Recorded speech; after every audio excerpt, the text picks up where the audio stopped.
ఎవరినీ వదలడం లేదు. అధికారాన్ని అడ్డం పెట్టుకొని అరాచకానికి తెగబడుతున్నారు.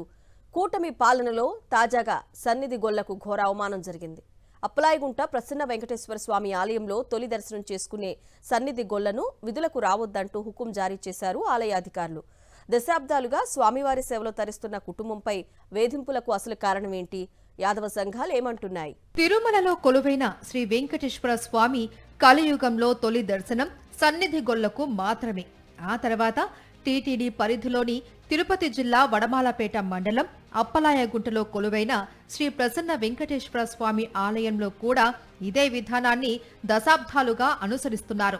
అప్పలాయగుంటలో మునిరామయ్య యాదవ్ కుటుంబం సన్నిధి గొల్లగా తొలి దర్శనం స్వామివారి సేవలో దశాబ్దాలుగా తరిస్తుంది. వయోభారం కారణంగా మునిరామయ్య యాదవ్ స్థానంలో అతని కుమారుడు వెంకటేష్ యాదవ్ కు వారసత్వంగా 2005 నుంచి సన్నిధి గొల్ల కైంకర్యం అప్పగించారు. సుమారు 20 ఏళ్లుగా స్వామివారి సేవలో వెంకటేష్ యాదవ్ సన్నిధి గొల్ల కైంకర్యం చేస్తున్నారు. ఏమైందో ఏమో, ఉన్నట్టుండి వెంకటేష్ యాదవ్ ను సన్నిధి గొల్ల విధులకు దూరంగా ఉండాలి అని ఆలయ అధికారులు ఆదేశాలు ఇచ్చారు.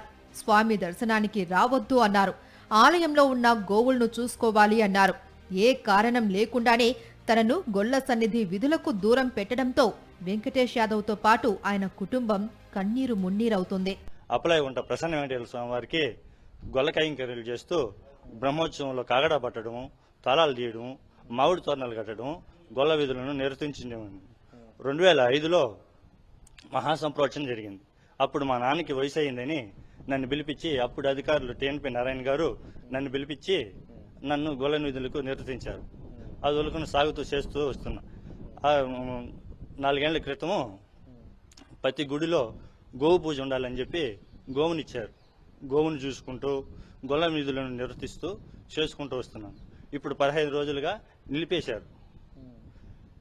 పై అధికారులు ఫోన్ చేసి ఫోన్ ద్వారా నిలిపించేశారు. నేను మా ఫ్యామిలీ రోడ్డును పడాల్సి వచ్చింది.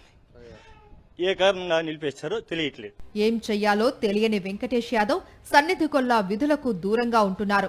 స్వామి సేవకు దూరం పెట్టడంపై కుటుంబ సభ్యులు అంతా ఆందోళన చెందుతున్నారు. కొందరు స్థానిక నేతలు చేసిన కుట్రలతోనే తనను గొల్ల సన్నిధి విధుల నుంచి తప్పించారు అని ఆరోపిస్తున్నారు.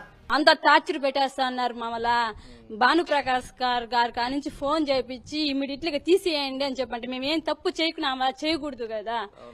అలా న్యాయం కోసం పోతా అంటే కూడా మాతో ఎవరు మాట్లాడలేదు. మాకు న్యాయం చేసే వాళ్ళు ఎవరు రావటం లేదు ముందుకి. ఎందుకని అడిగితే న్యాయం చూస్తే మాకు భయంగా ఉంది. మమ్మల్ని ఏదైనా చేసేస్తారేమో అనుకుంటా అన్నారు. మాకు భయంగా ఉంది. మీతో మాట్లాడేస్తే మమ్మల్ని ఏమైనా చేసేస్తారేమో అనేసి మాట్లాడుతా ఉన్నారు. మాకెవరు న్యాయం చేసే వాళ్ళు ఎవరు లేరు.